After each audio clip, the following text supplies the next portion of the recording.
दोस्तों नमस्कार। दोस्तों, मोदी सत्ता ने यह सपने में भी नहीं सोचा होगा कि किसान आंदोलन धीरे धीरे न सिर्फ व्यापक होता चला जाएगा बल्कि उनकी अपनी नब्ज को ही दबाने की स्थिति में आ जाएगा। और शायद आजाद भारत के भीतर में, इस देश के भीतर कोई ऐसा आंदोलन आपको देखने को नहीं मिलेगा जब देश के प्रधानमंत्री को कॉरपोरेट की उंगलियों पर नाचने वाली परिस्थिति में लाकर अपने आरोपों के साथ न सिर्फ किसान आंदोलन ने खड़ा कर दिया बल्कि खुले तौर पर इस बात का जिक्र किया कि इस देश की किसानी को भी कॉरपोरेट के हाथों में बेचा जा रहा है। और इतना ही नहीं, आंदोलन की तीव्रता इससे भी समझी जा सकती है कि पहली बार मोदी सत्ता जो खुले तौर पर अपने कॉरपोरेट मित्रों के हक में हमेशा खड़ी रही, चाहे इस देश की जीडीपी बार बार धरातल में जाती जा रही हो, पटरी से अर्थव्यवस्था उतरती जा रही हो, लेकिन कॉरपोरेट मित्रों का नेटवर्थ हो, प्रॉफिट हो, उनकी अपनी कंपनियों का विस्तार हो, राष्ट्रीय अंतर्राष्ट्रीय तौर पर वो लगातार बढ़ता चला जा रहा हो। यानी यह कैसे संभव है कि किसी देश की अर्थव्यवस्था उस देश के लोगों को बेरोजगार कर रही हो, इंडस्ट्रियों को ठप कर रही हो, लेकिन दो नाम, अंबानी और अडानी, चूंकि इन दो नामों का जिक्र आज किसान आंदोलन ने खुले तौर पर यह कहकर किया है कि इनका बायकॉट किया जाएगा। और खास तौर से जियो शब्द का इस्तेमाल इसलिए किया गया क्योंकि जियो को लेकर जब इसको याद कीजिए 2016 5 सितंबर देश के अखबारों में पहले पन्ने पर बहुत बड़ा एड छपा था कि अब रिलायंस जियो लेकर आ रहा है।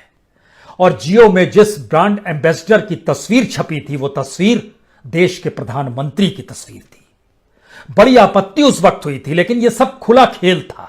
खुला खेल इससे पहले गुजरात के मुख्यमंत्री से देश के प्रधानमंत्री बनने और पद को संभालने के लिए जिस जेट विमान और प्राइवेट जेट से आए थे वह अडानी का था। वह इस देश की एयर इंडिया नहीं थी, वह अडानी के जहाज से गुजरात से दिल्ली पहुंचे थे। और उसके बाद याद कीजिए, जो पहले प्राइवेट फंक्शन में गए थे, 2014 का ही वो महीना था, 2014 के भीतर में 30 अक्टूबर की तारीख थी जब मुंबई के भीतर में रिलायंस फाउंडेशन हॉस्पिटल की नींव पड़ी थी और वहां पर उद्घाटन के लिए प्रधानमंत्री मोदी पहुंचे थे। और वो तस्वीर तो टाइम मैगजीन ने भी छापी थी जब मुकेश अंबानी की पत्नी नीता अंबानी ने देश के प्रधानमंत्री के कंधे पर हाथ रखा हुआ था।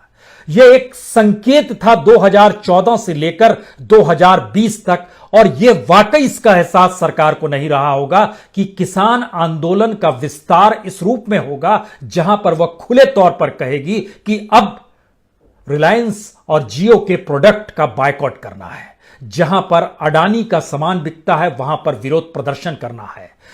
बीजेपी के हेडक्वार्टर में भी विरोध प्रदर्शन होना है और कैबिनेट मिनिस्टर्स का भी विरोध प्रदर्शन और बायकॉट किया जाना है। दिल्ली जयपुर का रास्ता भी बंद किया जाएगा।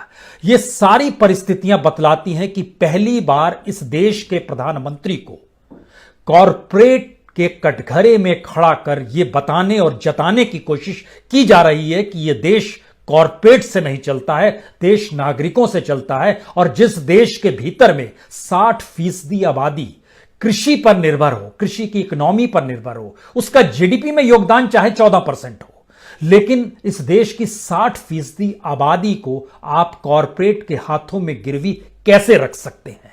इसीलिए जो 3 बिल आए, 3 कानून बना गए, उसको लेकर आज जब प्रस्ताव दिया गया तो वो प्रस्ताव पढ़ने के बाद आपकी आंखें भी चकाचौंध हो जाएंगी कि सरकार को क्या एहसास है, सरकार इन बातों को समझ क्यों नहीं पा रही है कि जिन 3 कानूनों का उसने जिक्र किया और आज जब प्रस्ताव के साथ रखा तो उस प्रस्ताव के भीतर के संकेत 3 हैं। पहला, हमसे गलती हो गई।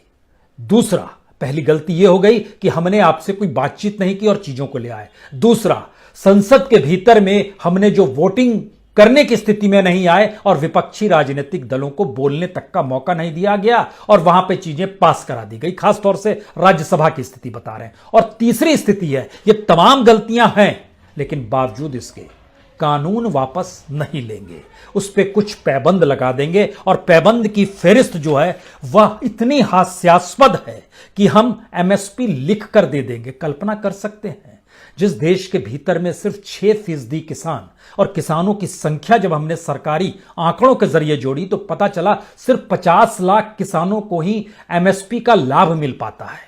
उस आंकड़े पर आए उससे पहले मंडी को मजबूत करेंगे, लेकिन पैरेलल में प्राइवेट मंडी को भी खड़ा करेंगे। प्राइवेट परिस्थिति में इस देश के पीएसयू को सेल किया जा रहा है, बेचा जा रहा है, खुले तौर पर उनको नीलामी हो रही है, कौड़ियों के मोल नीलामी हो रही है। तो मंडियों की स्थिति कैसे बचेगी और कैसे मजबूत करेंगे? एपीएमसी का संशोधन करने की जो बात है उसमें वो संशोधन आप कैसे करेंगे? वहां पर जिक्र हो रहा है कि अब हम टैक्स जोड़ेंगे, सेस जोड़ेंगे, लेकिन दूसरी तरफ प्राइवेट पूंजी जब इस बाजार के भीतर में घुसेगी तो उसी की चलेगी। और सरकार कह रही है जी नहीं, सरकार अपने तौर पर एमएसपी की कीमत पे ही खरीदेगी। और सरकार अगर इसके पैरेलल में कल राशन के दुकानों तक भी अनाज पहुंचाने की जिम्मेदारी कॉरपोरेट को दे देगी तो सरकार क्या खरीदेगी?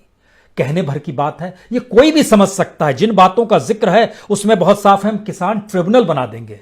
इस देश के भीतर में रेप को लेकर जो ट्रिब्यूनल 2013 में जिसका जिक्र किया गया था, उस ट्रिब्यूनल की स्थिति इस देश में फास्ट ट्रैक अदालतों के तहत भी जब ऐसे संवेदनशील मामले निपटाए नहीं जा सके हैं तो फिर किसानों के मामलों के लिए ट्रिब्यूनल बनके क्या होगा? और अगर वो सिविल कोर्ट में भी चले जाएंगे तो सिविल कोर्ट में जहां 1,90,00,000 से ज्यादा मामले लंबित पड़े हुए हैं उसकी फेरिस्त और बढ़ जाएगी।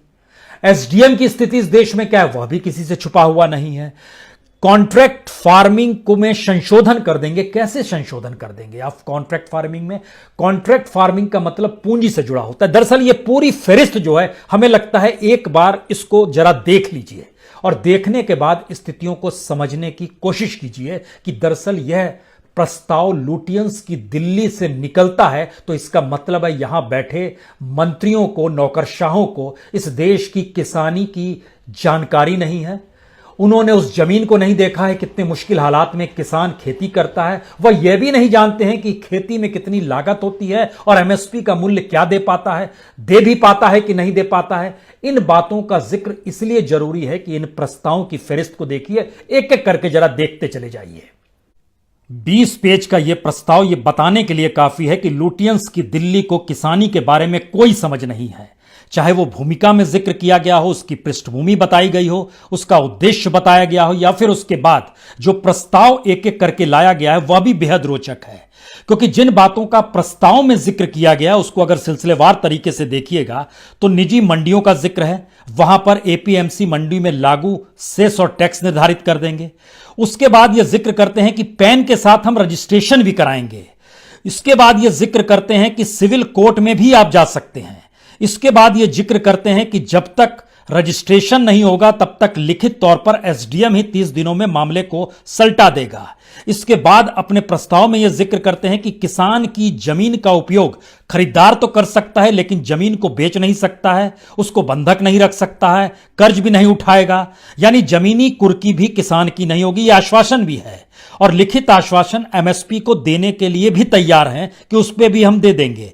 और जो हाल में 2 बिल लेकर आए, ये बिजली बिल था और उसके साथ ही जो पराली को लेकर बात थी, इन दोनों को लेकर कहा गया कोई जुर्माना, कोई आपराधिक कार्रवाई नहीं होगी।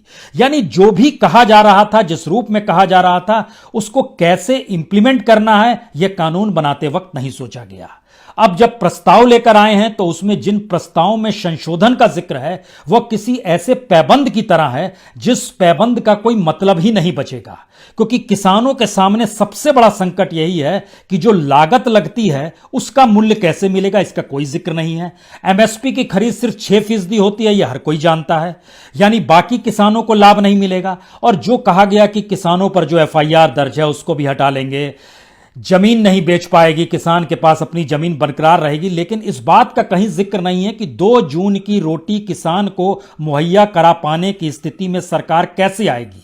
इस देश के किसान जो कर्ज में डूबे हुए हैं उसकी वजह क्या है, और जो खुदकुशी कर लेते हैं उनकी तादाद बीते 5 बरस में अगर बढ़ गई है तो उसकी वजह क्या है। यानी कोई चीज इस रूप में जा नहीं पा रही है। इसलिए यह 20 पेज के प्रस्ताव को किसानों ने देखते ही यह कहकर ठुकरा दिया कि इसमें तो हमारी संवेदनाओं का भी जिक्र नहीं है। तो आपने ये